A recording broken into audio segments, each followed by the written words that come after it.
Coastal flooding.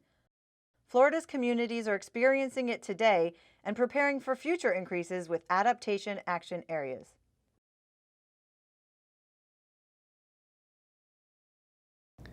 I'm Lee Feldman. I'm the city manager for the city of Fort Lauderdale, and I've been city manager since 2011.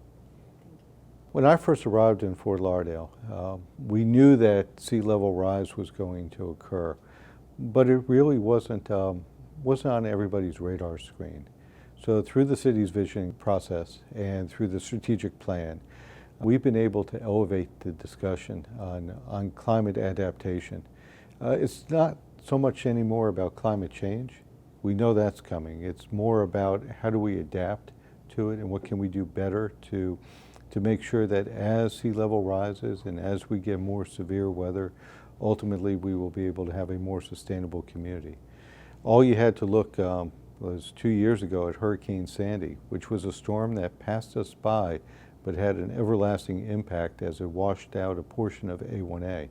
And I think that was an eye-opener for our community and said, hey, this climate change stuff, this climate adaptation need, it's real. So one of the big issues that we have in the city of Fort Lauderdale is we know that we have to invest millions and millions of dollars in our infrastructure. The question is, how do we do it smartly?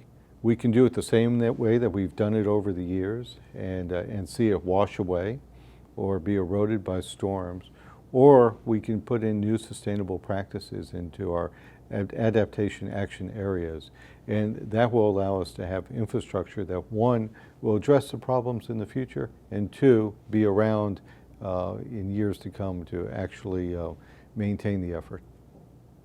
So the city of Fort Lauderdale is excited about being a pilot community for the adaptation action areas. Ultimately, we're ground zero. You can look at our beach. You can see the erosion that has occurred. You can drive our streets and see the influx of tidal flooding. You can see the events after a major severe storm. Look at the impacts that we had over hurricanes and tropical storms over the years, and know that if we don't do anything, we're going to fall behind farther and farther in our infrastructure needs.